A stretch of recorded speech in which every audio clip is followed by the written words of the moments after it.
I'm Maria Menounos, and you're tuned in to AfterBuzz TV, the ESPN of TV talk. Now, let the buzz begin.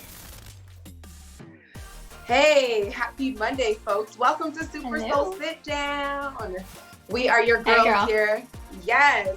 Getting this in for the after show for Super Soul Conversations podcast. How you holding up over there, girl? How's your Monday? I'm good. You know, I actually did a little bit of work this morning, and this rain is making me sleepy.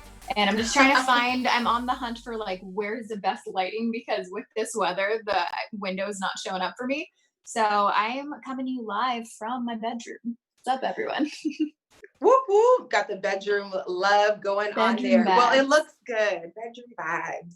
Well, yes, thank you guys so much for tuning in on this amazing Monday. I hope you're hanging in there and enjoyed your Easter holiday, quarantine holiday. Comment below and share with us how you guys spent your Easter in unique way under these some circumstances. But It's a little different this year. Just a little bit. What did you end up doing? I took it really chill. You know, I got crazy and went on 2 walks at a point. So, but yeah, I just had some leftover pizza for breakfast and then went on some walks, and then it was a relaxed day. So, but I can't complain. You know, I have my health and I have the love and friends around me. So it is what it is. It's definitely and I streamed church online, so that was nice. Kind of felt like I had a little Easter Sunday with that. So, what about you? I love it. So actually the day before, it was absolutely a disaster to get groceries. I mean, so much so that like cops came down with like M16 rifles. That day I It saw was your Instagram crazy. story. Yes. So But you being like, can you guys wait on your crimes? Like, can I just get in and out here? Please, because I was going to do like a really cute dinner and but even though that didn't happen, I still rest, relax. And like you said, I was still very grateful. It was still a beautiful day to just chill. It was Sunday after all. And the good Lord said, it is the day of rest. So that's what I did. Yeah. I did see a lot of people's stories with their mac and cheese and their ham, and I missed that. I know a lot of people had mac and cheese. Well, this actually, so I really love this podcast. It was really quick and simple, but so power packed. So you guys know we're doing the after show for Super Soul Conversations, and Oprah has her 2020 Vision Tour. And so in this particular episode, she spoke with Grammy Award and Golden Globe Oscar winning rapping actor, author.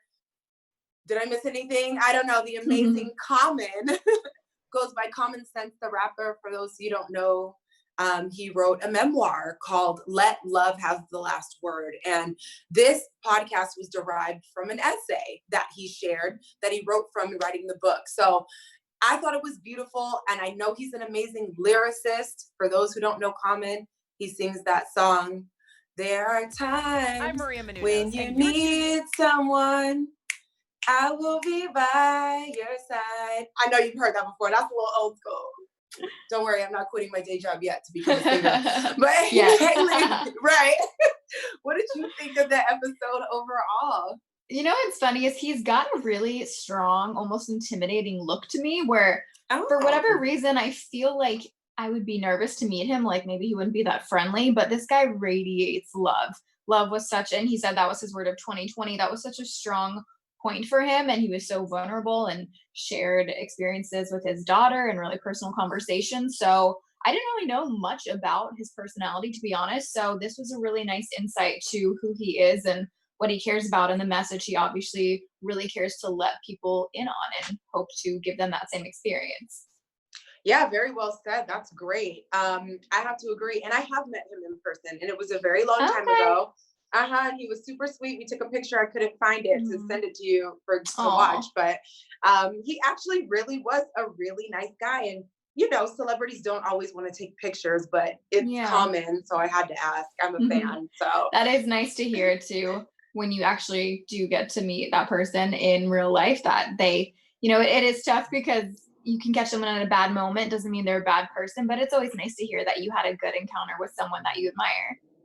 Yeah, absolutely. And I agree with you on the vulnerability about sharing with his daughter, because I mean, although I don't have kids, I imagine it was you had to be pretty open to confess that your child hit you up on the phone, not only drunk, but upset with you for not being a good parent. So what did you, I mean, there was just so many amazing points, but with him sharing that and him doing enough spiritual work to remember, okay, wait, ego aside, this is not about me. The best way I can love my girl right now is to listen.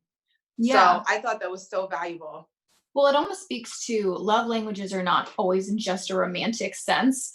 For her, she needed validation, and he didn't realize that she needed that for him to know that. Because he's like, of course, I would pay for your SATs. And he didn't question that, she was not in a safe zone, because I believe that he just trusted her, and hearing from her, he probably felt like she was fine. But in her mind, she's like, Dad, why aren't you checking in on me? And it goes to show these are conversations that need to be had. And sometimes you do need to verbalize those things, because from his daughter's point of view, he would have never known. And I'm happy she told him, because he would have never known she was feeling that way.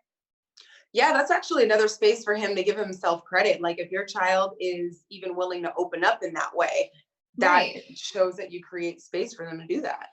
Yeah, because that's not always the easiest thing to tell someone. And communication, if we've learned anything, communication is the only way to truly connect with someone. Especially as a kid, because kids, they don't want to hurt their parents' feelings, or they don't want to be the cause of sadness for their parents. So that was really bold and vulnerable and strong of his daughter as well, someone who he raised, to just be outspoken about it. And that's good, because it sounds like, due to his maturity and her transparency, they were able to learn, grow, and come to better agreement and understanding in their relationship. Absolutely.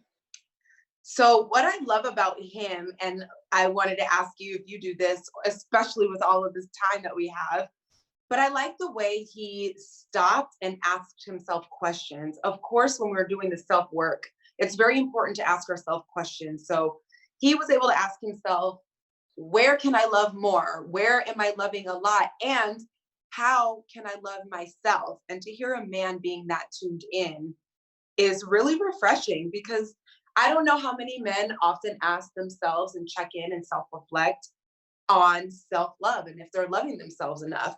Do you have questions and things that you often self-reflect on to check in on your growth? Yeah, all the time. I mean, one of my biggest things is trying to slow myself down and asking myself, why am I doing things? And I always want to make sure that I'm really onto this whole, alignment path. And, my body tells me when I'm not in alignment. If I feel tense and tight, and I'm being a lot more patient with myself too, where if I'm not okay, I'm like, okay, what do I need right now? Maybe it is taking a 20 minutes to lay down and meditate again. That's fine, So I think just opening up the conversation, especially because not all men are super tough guys, and they shouldn't have to be. So for someone like Common, who does represent such strong masculinity, to be this open, and especially to say that he found love in writing. And something I really like that he said is he wanted to reflect on footprints he wanted to leave on this planet, and then walking with the Lord. And I just thought that was really cool, that he's not only thinking about his impact, but what other people are going to take away from his story, and now feeling that he has a voice now to speak to all these people. So I think that's also something to keep in mind when we make decisions, that what kind of impact and what kind of, legacy do you want to leave for people when they think of you? Yeah, I agree. It's all about legacy, and we have an opportunity within each moment to shine on that. I know he talked about, breaking generational curses and, doing things to change the trajectory of not only his life, but all the lives that are touched by him and that come after him.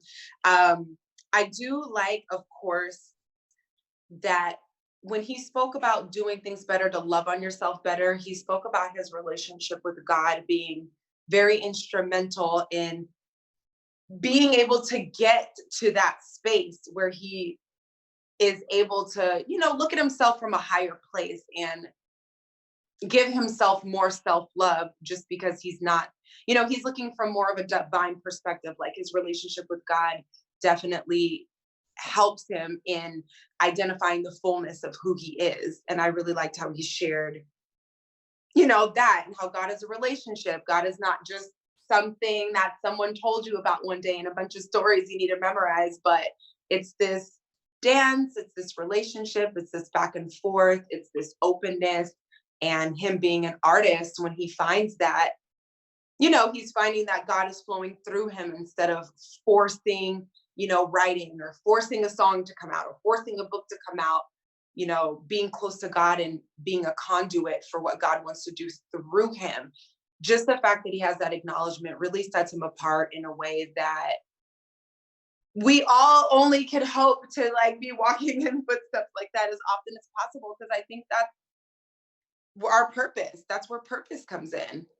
And I'm gonna get really personal and open with this one, but hey, it's quarantine. Don't hold anything back. But Yeah, I feel like I was questioning, how do you get to that point where you feel the presence and you don't have to force it?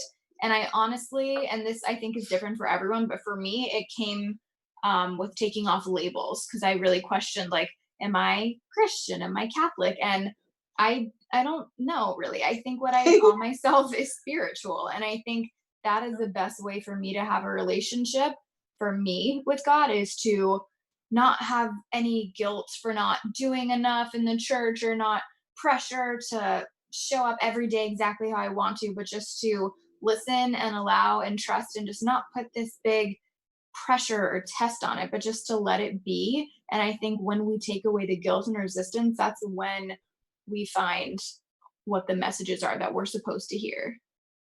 Yeah. And I love that you said resistance, because he definitely mentioned, being raised in a Black family, like, we don't do therapy. Mm-hmm. Like, I got aunties that speak about that. And what did you think about that, by the way? Like, to be able to go to your mom and then kind of have that idea be shut down and almost looked at as weak in a sense to seek that. Well, yeah, I definitely think we should be using all the tools that we have available to evolve and be greater. And if therapy, psychology, hypnosis, whatever it is that's going to help you is a part of the program, then get with it. Because like Common said, these are tools. Like, God works through the therapist. God works through all of these things that we use in order to be better. And it's time to, remove the stigma. I know for me, coming from a Black family, my parents weren't like that, but you hear it a lot with your aunties and uncles, like it's not a Black thing. And I'm sure other people experience, it's not a thing men do, or it's not a thing we do, and it kind of goes back to what you were saying about the titles and the boxes. Like, it's about time to do away with all that and let's get what we need, as opposed let's get rid of all these labels. And you should do that. Like, we're all human beings. Like, we all have feelings. At the end of the day, I confidently feel like we all want love in some sense, whether we say we do or we don't. I think that everyone wants to feel loved. So it's like, why do we have it's not like one person is allowed to feel something, the other person's not. Like, when did we create that? Why is that a thing, Right. And then making a rule out of it. So, we have to be careful and mindful. And that was something else he spoke about, just the mindfulness of everything. But when you're walking in mindfulness, you're kind of mindful of your word as well. Because when you're being mindful, you're so free. I think it'd be easier to kind of check yourself when you do start to judge more or put more in a box, because it almost makes you feel restrained by, making such a separation between what this is and what this isn't. And so I think just being mindful overall gives us all a chance to flow. So hopefully with this quarantine and everything going on, people are kind of waking up to that, because right now we're all in the same pot, all in the same box. All of that. There's no difference, everybody's struggling in their own way, but it's a very unified thing. Well, and I think when you're mindful, it also just naturally makes you a little bit more sympathetic to other people, where, I was even at the grocery store, and the clerk was taking a second to get set up for the next person. And the woman in front of me is just like, come on, lady. And she just like was so annoyed that she had to wait an extra second. And I'm thinking, like, this lady is here putting herself at risk every day so you can have your groceries. Like, if we have to wait for her to take a second, like, can we not do that? And I think that clearly, and not to say I've never been frustrated and feel like waiting, but it was just so much more apparent to me that there's no way she was coming from a relaxed place. Whatever was going on with her life, she was so go, go, go that she saw past the person and only saw, this is your job and you're here to serve me. She didn't see this girl as a person. You know what I mean? Yeah, And that's I really felt bad tough. for her, you know? Yeah, that's really tough. I actually had to make a phone call to an essential worker earlier today. And it's a busy place. I mean, they're getting a lot of calls right now. And I just made sure, I could tell that she was defensive, and not by her fault at all, but I had let her know. I didn't really get to finish my sentence. I was going to let her know I had been on the phone for hours, and it wasn't to complain, but I wanted to share with her how grateful I was that somebody answered. But I could, when I was like, I've been on the phone for hours, she kind of cut me off like, well, this is what everybody, blah, blah, blah. And she wasn't snapping at me, but she was a little like, I could tell she wasn't getting it all day. So what I made sure to do is to really let her talk, and then just be like, let her know how grateful I was for her expertise, for answering the phone, how every minute of the wait was worth it to get my questions answered. And she did a great job. Like, God bless her. I could just tell that my over appreciation or gratitude or kindness shifted her energy just a little bit, because it is hard right now. I work at an essential place, and when you've got people just ragging at you, it's already tough enough. It is really hard right now. Well, you must just get used to rejection, that you just expect that everyone's going to be a critic. So it is really nice when someone's like, hey, I see you and I see that you're doing the best you can. And I'm happy you did that. That goes a long way. Yeah, so that's something we can do. Maybe we can't stop the 5 angry people before us, but we can definitely talk, to people with the utmost respect, because it really does go a long way to not treat the people working like, whatever, get it done, like, dang, da da da, like, we're all, because they're not, they have a job to do, but at the end of the day, they're not our servants, like, we can still respect people, especially now. Yeah, if, like, please, just the more mindful we can be, the better. Mindfulness comes with so many angles, layers, levels, and values to it. And also, like, you get more bees with honey, people. Be kind and see what can happen. You're trying to get your way. Maybe don't be an a-hole. See what that does. just a little side note. See if that works. Yes. So one thing that when Common was talking, I love what Oprah brought up, and she brings this up a lot in her podcast. But when she's going through it, what is this? Asking the question, what is this here to teach me? Have you found value in stopping to ask that lately, especially with all these that we've been doing? Yeah, absolutely. Absolutely. I think that's how you have to look at things, because otherwise you're just mad about everything. But if your approach is saying clearly, the universe, and I go back and forth with this, where I was like, does everything happen for a reason? And I'm decided it does, but I just have to be okay with not necessarily knowing the reason right away, and maybe ever. But I do believe it does happen for a reason. So if that is to be true, and like Maria Menounos of AfterBuzz always says, life happens for us and not to us, that means there has to be a lesson. So it's our job to stay as calm and understanding as we can be, and figure out what that lesson is. And be patient, again, if we don't immediately have the answers. Yeah, it goes back to that patience and being quiet. I think in the past few podcasts, I think that's kind of been the through line, getting quiet. And again, with this quarantine going on, we have an opportunity to get a little more quiet than usual, except you people with your kids at the house. I'm so sorry. Those of us who are not in traffic or going to work and back, but filling up, being mindful, filling up with love, wanting to let love have the last word, asking yourself the questions, how can you let love have the last word?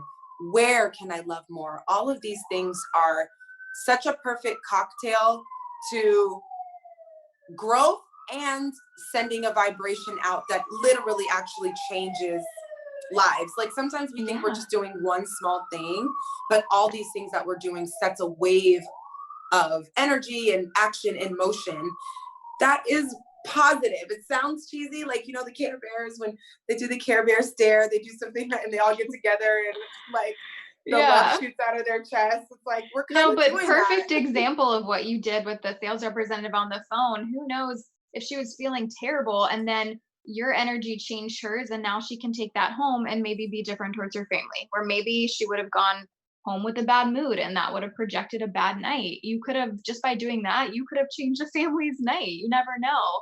Right. And I keep seeing this reoccurring theme with, because a lot of times I'll feel guilt where I'm like, I need to do more and be more, but then I notice that it depletes me and I feel so stressed about it.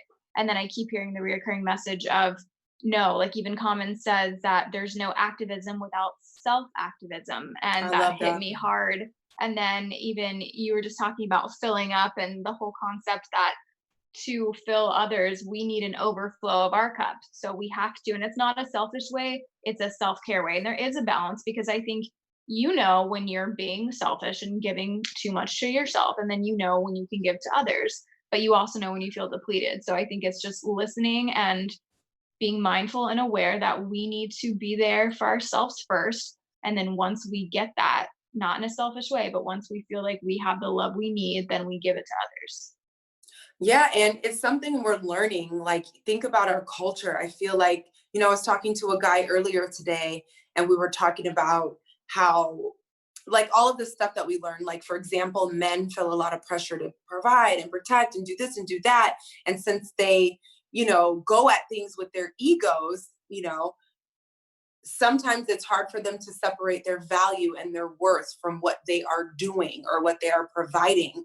And that's why the work that Common is doing and this little simple stuff that he's saying, this was only basically a 15-minute episode, but it was so power packed with a few things just necessary to literally change your entire life and make you better in your relationships and in your purpose. And I think it was really noble of him to understand, like, hey, even though I feel like I'm loving someone, if they don't see what I'm giving that way, then I want to learn what it is that's going to allow them to feel like they're receiving love from me. And it's just, you think about all the obstacles it takes just to be able to be in that mindset, because we're preconditioned almost opposite sometimes. Mm-hmm. Well, that's the thing. We do have to do a lot of reverse learning. We have to question why people don't question more. Like, why are we just doing things because people did it before us? We are adults. We're capable of making our own decisions. And I think that even our parents, there's a lot of stuff that they were just told to do and they passed it on. But now is the time to really question that, open our eyes, and make sure that it feels right before we just do things. Yeah, and do the work that comes with it. He said, one quote he said was, "It's up to you to be present enough to take the ego out." And that takes a little bit of practice, but if you're willing to put it in, one day you can find yourself discovering new ways to love the people around you. Yeah, and I would say a lot of practice actually, but I'll save it for our sharing your soul moment. But I do feel like I've been more present, and it feels good. And I felt better physically too because of it. Shocker. Yeah. Right. No, it feels really good. This slowdown, it feels really good. And again, I know there's a lot of people going through a lot of negative things, but and I don't want to even say look at the bright side, but we do have to adapt and move on. Yeah. And with what we're working with, I think it looks good. I think we have a real opportunity to shine in a completely different way. I'm ready for a new normal. What about you? For sure. And I think it's okay to say, look at the bright side, because what else are we going to do? We clearly can acknowledge that there are terrible, terrible things happening, but I don't think sitting in sadness is the way we get through. I think it's having those higher positive vibrations to then lift others around us to get out of this space.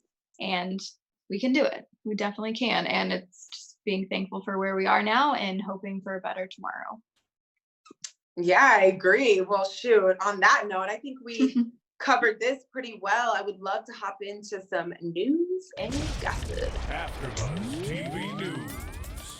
All right, so for news, I just wanted to share Common's Twitter page just because he drops bombs of wisdom all the time. So I'm thinking, what better way, especially most people our age, we just want fast media and we want something to connect with us. So what better way just to check out his Twitter, get inspiration. He's been really vocal, especially now in quarantine, checking in on people, sharing his insight. His album Let Love is out. So yeah, go stalk him on Twitter, guys. Yeah, I will. I wonder, am I following Common? I should be. But yeah, he drops a lot of gems. Oh, good. Yeah. I'm going to have to do that. Absolutely. Sure. And I know every Sunday you hit us up with that Super Soul poll where you ask an important question and let your Instagram followers kind of weigh in and let's see where they're at with the Super Soul poll this week. So I did have a couple people get confused by the question, and it was a little odd just how he phrased it. He said true love is an action word. So I phrased the question to Instagram, do you guys believe true love is an action? And to me, I took that as, do you believe true love is not just saying it, but to show it? And we had 71% say yes, 29% said no. Ooh, interesting. I know I definitely said yes. I would be interested to know what the 29% means by no, because when I heard that and when I read your poll, what I thought was love is a verb. And that's just what I was able to see. It is an action. Me telling you I love you and me showing you, I think are two completely different things. I mean, you could always take that from dating life. Like I've had guys be like, I just love it. And I'm sure maybe there was some capacity that they had, but you know, it's like, well, okay, you love me, but you're doing this and that. And yeah, like I think you can feel true love and then maybe not be with a person. So I guess maybe in that sense, you're not showing it. But I think in what we consider a typical relationship, if you say you're in love with someone, I'm gonna need to see that too, because I think, you know, just for my own validation, I would need to see some type of action to believe it. Yeah, and not only romantically, but even, oh, like, Mom, I love you, but then like you never do. You know, I do. I just think there's an action to it, just like everything else. So I don't know. I'm surprised to hear, but I love that. I love being able to hear different perspectives from people just to kind of see where their minds are at. So yeah. What did you vote? I definitely voted yes, because in which I can see the other point of view, though. I can see maybe it's the Gemini in us, but I can see how someone could think like, no, it's strictly a feeling, but I do think love encompasses both physical and mental. Right. Huh. I'm gonna have to think about that one just because it's on the table. I love it. Those questions that make you say, So you guys that are watching, if you want to comment, is true love a action word? Is that an action? Yes or no? How do you feel? Let us know in the comments. But now would be a good time to jump into our special segment, Own Your Soul. So Own Your Soul is the segment where, I don't know if they're doing the drop or not. I don't think so. But Own Your Soul is the segment where we just kind of take something we just learned in the podcast or heard during the week that we're going to take into the week to continue to evolve and grow. So I don't know, Haley, did you have something on your mind that you wanted to focus on this week in order to own your soul? Yeah, I've noticed that when we say slow ourselves down, I really got into this different perspective where I'm like, I'm not even doing anything, but I realize that physically you can be slowed down, but that doesn't mean your mind is not still racing. And that's what I learned about myself when I've been in quarantine, and I have been, you know, working now and doing more. But before, when I still found myself so stressed when I had nothing really to do, I realized, this is all in my head. I don't have to be physically racing anywhere to still be going so quickly. So I just did a little exercise where even when it came to, like I found out what triggered stress for me, and really small things when I'm trying to do too many things at once, when I'm multitasking. If I'm watching a show, I'm going to put my phone down. If I'm on my phone, I'm not going to be thinking about what I'm doing next. I'm really trying to do one thing at a time. And then even with eating, I'm asking myself, are you tasting this bite? I'm not just like eating. I'm like, did you taste that? And it sounds kind of weird, but I caught myself and it's weird. It's like, why would you not want to enjoy things and make them last as long as they can? But I'm just, running through life, and I'm like, girl, you got nowhere to be right now. So let's slow down. So that's been helping a lot. What about you? Yeah, I really like that. Especially I did catch myself not scarfing down dinner and being like, just like taking like, I'm each here. bite. Yeah. Nowhere to go. There's not a rush. So I definitely love that slow down idea. I think for me, I'm continuing to celebrate the possibilities. And Common, one thing he said a couple of times in his rhyme was Jubilee of a new me. And that's kind of really what's been on my heart and my mind. And I want to just continue to do the work it takes. They say your personality is made up of what you believe, what you think of all day, and how you feel, or something like that. So just being mindful of those three things: what's on my mind, how I'm feeling, where I'm headed, and being present at the same time, because really all that stuff is in the present. It's just allowing myself to change a little bit and notice where all the stuff that I'm used to doing pops up, or all of those I'm hearing more in my mind when I'm like telling myself this is how I am, or this is what I do, when really it's like, this is what I have done and this is what I did. It doesn't mean it's who I am. And Changing your own story. You know what I mean? So yeah, that way, it's like that balance and alignment of being present, but also being very cognizant of my personality and where all that stuff has come from. Yeah. So, and also giving yourself the permission that you clearly own to tell your own story. No one else does that except you. The jubilee of a new me. I'm excited to look forward to something different than what has been. I'm excited for you. Yeah, I'm just ready, And I do have to say, really quick, shout out to Oprah and Deepak Chopra's meditation. They re-released the 21 day. I got just worked up for no reason today after work, and I came and I played the meditation, and I felt so much better, like astronomically calmer.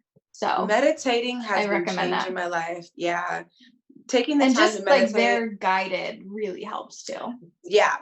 Taking the time to meditate in general has been blessing me, but those guided meditations that they have, I've done them before as well. They are really good. It's like training wheels almost too. And sometimes you want to put training wheels on, even if you do meditate. Right. Yeah. Sometimes you don't want to think, and they do it for you. Yeah. It's so good. I love it, girl. Well, it's so good seeing you over this little Zoom. Happy belated Easter. Yeah, exactly. And thank you guys so much for tuning in. You can catch us here, same time, same place, next week, Monday, 6:15 p.m. Pacific Standard Time. I'm your host, Jaimi Alexander, and you can find me on Instagram at Jaimi Alexander. And when you do go there, please click the link in bio and check me out on YouTube. Do it, guys. You can find me on Instagram and Twitter at HeyJ_.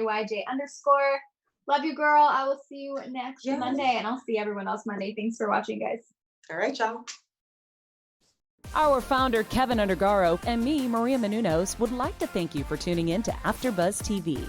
Remember, we're not just the first, we're the biggest in the world, and we're the only destination for all your favorite TV shows. Whatever you crave, we've got it. So go to AfterBuzzTV.com and check out our lineup. Buzz you later. The views expressed herein are those of the hosts only and do not necessarily reflect the views of AfterBuzz TV or its owners or principals.